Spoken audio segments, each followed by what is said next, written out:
Bom dia, meus amados irmãos, a graça e a paz do nosso bondoso Deus, o amor do nosso Senhor e Salvador Jesus Cristo esteja em cada um de nós, hoje e sempre. Hoje, quarta-feira, vamos dar continuidade à nossa lição, essa lição linda, que fala de Jesus Cristo como a luz do mundo, né? A luz que foi enviada ao mundo, a luz de Deus resplandecente através de Cristo sobre nós. E ontem no nosso estudo, relembrando aqui, aquele cego que Jesus untou os olhos dele com a sua saliva, com barro, né, mandou ele se lavar, voltou vendo. Agora ele foi inquirido por alguns religiosos da seita dos fariseus para dar satisfação sobre o que tinha ocorrido com ele, né? Foi o que nós estudamos ontem. E dando continuidade a este estudo, vamos ver aqui a pergunta número 7. Que testemunho deu o ex-cego aos fariseus que o inquiriram, né? Quando foi inquirido lá a falar sobre o seu milagre. Olha o que ele diz aqui no capítulo 9, versículo 15. Então os fariseus também se puseram a perguntar-lhe como recebera a vista. Como foi curado, né, da visão? Respondeu-lhes ele, o cego respondeu a eles e disse: Pôs-me lodo sobre os olhos, lavei-me e vejo. Amados, que coisa! Veja que ele estava dizendo para todo mundo lá no meio da rua que perguntava, os não religiosos, as pessoas que perguntavam para ele dizia: o homem chamado Jesus untou um lodo lá, untou os meus olhos com saliva e com barro, mandou que eu fosse ao tanque de Siloé, me lavasse. Eu fui, me lavei e voltei vendo. Era assim que ele testemunhava, mas quando ele estava ali no tribunal de exceção dos religiosos, ele diz numa linguagem muito mais espiritual, do jeito que Cristo falava para os religiosos, né? Não dificultando, mas como eles tinham os livros na Bíblia todinho na cabeça, era para eles interpretarem. Eles diziam que eram religiosos, não diziam que eram pastores, não diziam que sabiam tudo de teologia. Então Cristo falava nesta linguagem para eles, que eles, se fossem religiosos de fato, o Espírito de Deus dava-lhe entendimento para isso. E o ex-cego aqui, ele vai falar nesta linguagem. Olha que linguagem ele usa. Pôs-me lodo, só diz isso, pôs-me lodo sobre os meus olhos. Lavei-me e vejo. Ele não disse, o homem chamado Jesus. Ele não, o testemunho dele aqui para aqueles homens que são altamente entendidos das coisas espirituais, das coisas sobrenaturais de Deus, porque eles se diziam os representantes de Deus na Terra, os verdadeiros oráculos de Deus aqui no planeta Terra, eles tinham obrigação de saber aquilo. E o ceguinho, o ex-cego, né, faz justamente porque para eles era um ceguinho qualquer. Era um ceguinho qualquer. Eu estou falando aqui a partir da ótica desses homens que se achavam, né, se achavam o topo, os melhores, né? Pois bem, e é assim que ele fala. Já imaginou você ser curado e ter que dar satisfação porque foi curado? E se você não disser o que eles querem ouvir, mentir, não, olha, ali foi uma fraude, vamos fazer de cego aqui, que é para eu me dar bem aqui, para eles pararem de me perturbar, e também, mas ele estava mentindo e colocando eles contra Cristo, né? Dando mau testemunho de Cristo. Ele poderia dizer, não, curei não, melhorou só um pouquinho, ali Jesus é uma fraude. Se o ex-cego dissesse isso, ele poderia receber até ouro e prata deles lá, né? Para continuar falando mal de Jesus Cristo. Porque aqueles homens estavam colocando uma venda nos olhos para não enxergar que Deus operava poderosamente por meio daquele homem que era cego e agora estava vendo. Esses religiosos cegos não queriam enxergar a mão de Deus atuando por meio de alguém que não era do meio deles, por meio de alguém que era simples, que era pobre, que não tinha a formação teológica deles, que não veio das escolas teológicas deles, era alguém estranho, Jesus Cristo. Eles não aceitavam isso. Igualzinho hoje, é igual do mesmo jeito, não mudou nada. Não mudou nada, é do mesmo jeito hoje. Se Jesus viesse hoje, todas as igrejas com seus cursos teológicos, os grandes pastores estão na internet, os mais famosos. Quanto mais famoso, pior é. E aí, eles ficariam contra Cristo. Eles não aceitariam, porque tem que ser do jeito deles. E aí agora, trouxeram aí esse homem, né? E o homem dá um testemunho lindíssimo.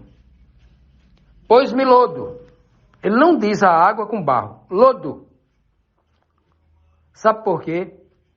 Porque para eles, lodo é uma mistura da água com barro, mas vira uma lama. Algo ruim. O lodo não é bom. O lodo é ruim. E ele diz assim, fez lodo. Ou seja, para eles, Cristo, essa coisa para eles realmente funcionava como uma lama para eles. Aquilo que para os santos é água límpida, como um rio cristalino que faz o homem enxergar, para eles é como se fosse um lodo. E este homem está sendo usado por Deus exatamente para dizer para eles, olha, isso, vocês olham para isso que Cristo fez como um lodo, como algo ruim. Fez lodo, colocou nos meus olhos, né? Colocou olho no meu... Porque a palavra de Cristo, eles tinham como lodo, como um engano, como algo sujo, né? Pois ele colocou isso nos meus olhos. Isso que você disse que é lodo, que ele está mentindo, essas palavras que ele está falando que é errado, foi essa palavra que me deu vista. Eu fui lá, me lavei, coisas que vocês precisam se lavar também, porque vocês estão tudo sujo, por isso que vocês estão cegos. Não se lavou ainda na palavra de Deus, tudo cego. E vejo, eu vejo. Já imaginou um testemunho desse? Eu não via, agora eu vejo. E a gente vai estudar aqui no restante da lição, vamos ver se realmente esse homem consegue enxergar, não só mais as coisas físicas. Vamos ver se ele consegue enxergar questões espirituais profundas. Vamos ver se esse homem aqui, que teve encontro realmente com Cristo, se nesta pessoa Cristo fez uma cura dupla, né? Física e espiritual. Ele conseguia enxergar as coisas que nem os grandes líderes religiosos, os grandes fariseus, conseguiam enxergar. Vamos ver então, vamos para a próxima pergunta. Continuando, vamos aqui, meus amados, a próxima pergunta, a pergunta 8. Os fariseus estavam investigando o milagre ou a pessoa de Jesus, tentando incriminá-lo de forma injusta, né? Tentando incriminar. Será que ele estava realmente preocupado com aquele homem que estava curado, com a família dele e tal? Ou eles estavam tentando de todas as formas incriminar Jesus? E para isso, quando alguém está muito, né, querendo incriminar de qualquer jeito uma pessoa, eles são capazes de fazer tudo. Comprar, né? Comprar falsas testemunhas, os filhos de Belial, né? Implantar falsas provas, inventar, porque os fariseus eram assim, né? Eles inclusive fizeram isso com Cristo, né? Pois bem, então vamos ver aqui o capítulo 9, versículo 17, o que acontece ali para a gente responder essa pergunta. O verso 17 diz, tornaram, pois, a perguntar ao cego, que dizes tu a respeito dele? O que é que você diz a respeito de Jesus? Eu não quero saber da sua cegueira, eu não quero saber o que aconteceu com você, eu quero saber ele, eu quero saber sobre Jesus Cristo. Visto que te abriu os olhos. E ele respondeu, é profeta. Que coisa, né? É profeta. Por que é que aquele homem cego responde assim, é profeta? Aquele homem estava guiado pelo Espírito de Deus naquele momento? Por que ele responde é profeta? Primeiro ponto é que Cristo já havia dito e vai continuar dizendo, né? Inclusive, quando o verso que eu já citei aqui no áudio anterior, quando Cristo chora sobre Jerusalém e diz, Jerusalém, Jerusalém, que matam os profetas e apedrejam os que te são enviados. Cristo disse isso. Ora, se esse homem dissesse, o que dizes tu sobre ele? É o Filho de Deus. Ele seria apedrejado ali, porque ele não tinha seguidores como Cristo. E eles temiam fazer aquilo em público por causa dos seguidores de Cristo. Eles tinham que prender Cristo de uma forma secreta, traiçoeira, como fizeram lá na escuridão da noite no Getsemane, quando Cristo estava acompanhado lá apenas com os 12 discípulos lá, e 2 ou 3 perto dele. Fizeram isso. Era assim que eles tinham que fazer. Então, quando esse homem diz é profeta, né, esse cego diz, ex-cego, né? Quando ele diz é profeta, a linguagem implícita está dizendo assim, é mais um que vocês vão matar. Porque vocês não gostam de profetas. Vocês gostam daqueles falsos profetas que levantam o nome de vocês, que falam bem de vocês, que dizem coisas agradáveis sobre vocês, que vocês são grandes líderes, que vocês vão conduzir o povo a um triunfo, a dias de prosperidade. O povo gosta disso e vocês amam mais ainda. Então, vocês gostam, e o povo também, né? O povo cego também gosta de falsos profetas, porque dizem o que eles querem ouvir, não o que eles necessitam ouvir. Então, quando esse homem diz é profeta, né? Ele não está diminuindo Cristo, mas ele está mostrando a condição ou o fim que Jesus Cristo vai ter na mão deles, né? Ou melhor, o fim que eles gostariam que Cristo tivesse na mão deles. Mas no começo do verso diz assim, ó, que eles tornaram a perguntar ao cego. Além de cego, ele era surdo, né? Porque eles já tinham perguntado ao cego, ao ex-cego, né? E ele tinha dito bem claro o que ele já tinha dito. Eu era cego, né? Eu era cego assim, assim, assim e tal. Ele colocou o lodo, fui lá, me lavei e voltei vendo. Pronto. Ele já tinha dito. Mas eles perguntaram novamente como se eles fossem realmente surdos. Não eram só... A cegueira deles era como se fosse proveniente de uma surdez que impedia de ouvir a palavra de Deus na boca de Cristo. Eles também eram surdos. Eles perguntam de novo, né? Aquela surdez que vem pelo orgulho, pela ganância, pela prepotência, pela vanglória, de querer matar alguém a todo custo, que eles entendem está fazendo mal a eles. Aí eles perguntam pela segunda vez, né? Perguntou a ele, e eles dizem assim, o que dizes tu a respeito dele? Olha que pergunta. O que você enxerga hoje? O que você enxerga? O que é que você diz a respeito dele? Que pergunta, né? Que pergunta proposital essa daqui. Olha, se você encontra um crente hoje, esses crentes de hoje dá vergonha. Eu acho que os céus têm vergonha desses crentes. A maioria deles, né? A maioria deles. Eles causam vergonha. Porque esses crentes de hoje, quando você encontra ele no meio da rua, sabe qual é a primeira pergunta que ele faz pra gente? Qual é a tua igreja? Você é crente, qual é a tua igreja? Olha só. Aqui, esses homens também conduzidos aqui pelo Espírito de Deus a falarem contra eles mesmos, né? Como está escrito em várias partes da Bíblia, até falsos profetas, como aquele que foi enviado de Jerusalém lá para Samaria, para profetizar contra Jeroboão, né? Então, o Senhor usa até a boca dele para falar contra ele mesmo. Quando ele é um falso profeta, quando eles estão deturpando, eles mesmos vão se condenar, como o próprio Cristo disse. Como vocês estão se condenando, vocês têm pecado. Como vocês mesmos acabaram de confessar, vocês têm. Pois bem, então, aqui, olha, veja que ele está perguntando, você que agora vê, você que não é mais cego, você que vê, você vai dar testemunho de quem? Da tua igreja ou dele? Você vai falar das coisas ou de uma pessoa?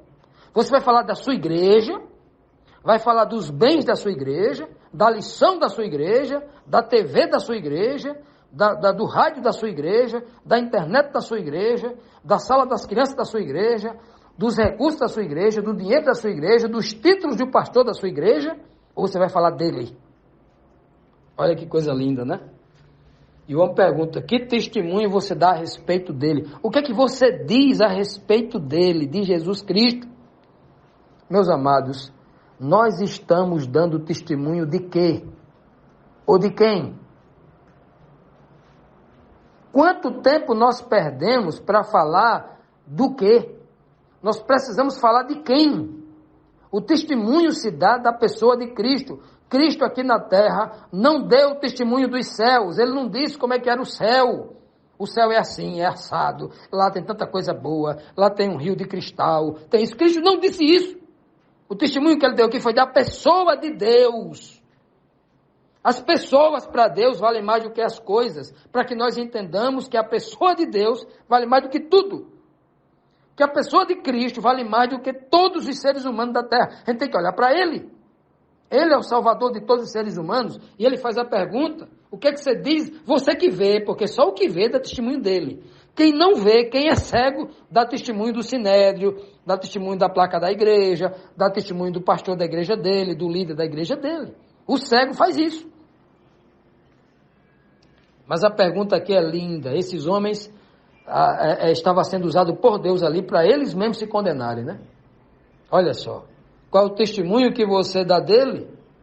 Visto que ele que te abriu os olhos. Eles mesmos estão dizendo, ó. Eles estão confessando aqui o próprio pecadeiro, porque eles sabem que quem abriu os olhos do ex-cego foi Jesus Cristo. Não foram eles, não foi a igreja que deveria fazer isso.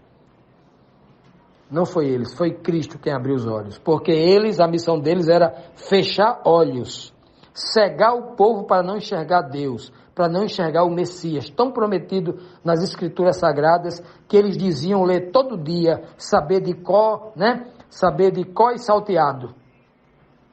Mas, de fato, eles eram cegos. E eu olho ali e vejo um pobre coitado, na ótica deles, né? Um pobre coitado ali, diante deles, eles todos sentados como reis em tronos, e aquele pobre homem no meio de uma roda ali, sendo perguntado ali por um monte de gente, né? Eu vejo ali, e eles olhando para aquele homem como um miserável, um cego ainda, um pobre cego.